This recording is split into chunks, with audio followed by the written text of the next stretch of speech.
And it's quite an intimate tour. Have you found that it's brought you perhaps closer to UK fans than it has in the past? I hope it has. Yeah. You know, and I hope that's the way that people are perceiving it, because you know, it's very, very extremely laid back. Yeah. You know, if you've seen Bowling for Soup before, you think we talk a lot.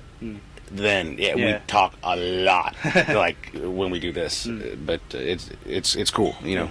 And how's the tour actually been going so far? Every show has been absolutely fantastic. You know, it's 13 shows, 11 were sold out, and the 2 that didn't sell out are only because they put us in.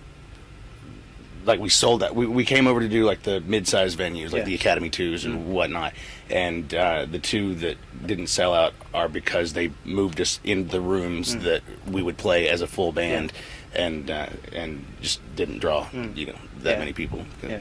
And has it been difficult for you to like adopt your songs to play for like the acoustic rather than the original punk rock? No, it's really not, because I mean, most of the songs, when they're written, like, start on acoustic guitar. You know, that's where all the initial ideas come from, and then actually a lot of them that, well, they're not a lot, but there are a couple that we tried to play as a full band, but we couldn't make it sound, because there's just so much stuff going on in the studio. We couldn't get it to sound enough like the song with the 4 of us to actually play it live, and then to break it down to just acoustics, it sounds fantastic, and we're able to do it. So that's one of a couple of those are the tunes that, like, you know, we've never really done outside of the studio, and so. And what are the rest of the guys doing while you two are busy here? Gary and Chris are actually sitting at home catching up on their cartoon watching and getting a paycheck, while Jarrett and I are out here doing all the hard work. So I hope you guys are enjoying yourselves. Watch an episode of the Powerpuff Girls for me. That's deep. Yeah. So when are you guys planning on coming back towards the UK? We'll be back in July for some festivals, and then we'll be back again in October for a full band headline tour. Cool. And so, can you give us an insight into any of the festivals that you'll be playing? We're playing. We'll be doing Wireless in London, and I believe it's called NAS in Bath, and then we're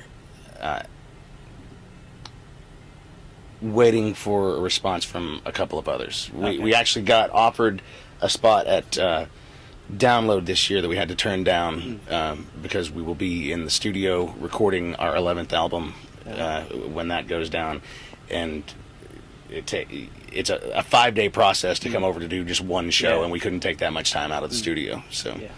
And will that be the full band, or will that be like an acoustic? No. That's full band. Yeah. Can you give us a little insight into how the album? Well, have you started? Obviously, you've started writing the album. Yeah. Basically, the idea behind this album is we're attempting to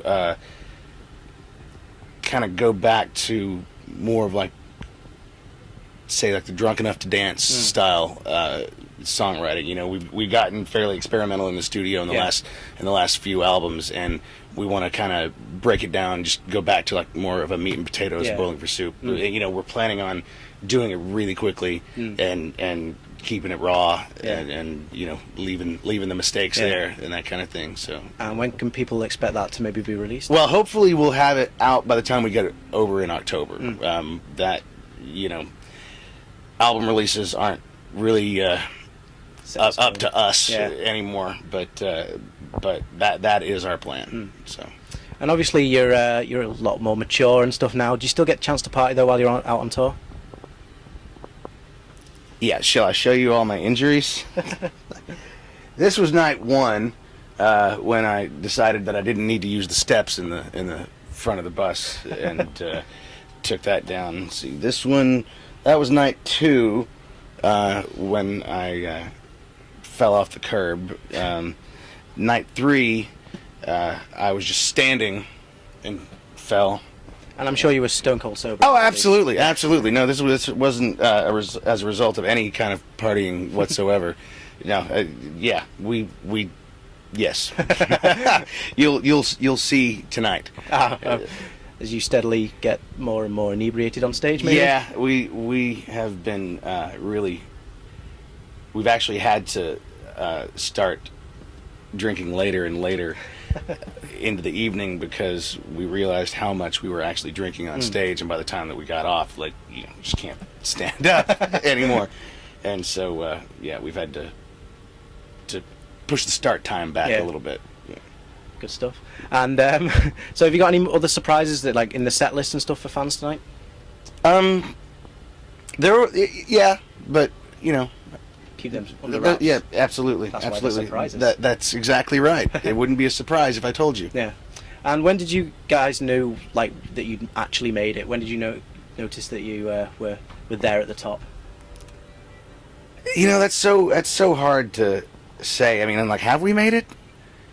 I think so. You know, like it's the first time that we came to, like, the UK and sold out an entire tour. You know, I mean, that's a pretty big feeling. You know, we're in a country thousands of miles away from our home, where you people shouldn't even know who the hell we are. Yeah. And every show is sold to capacity. You know, that's a really nice feeling. Yeah.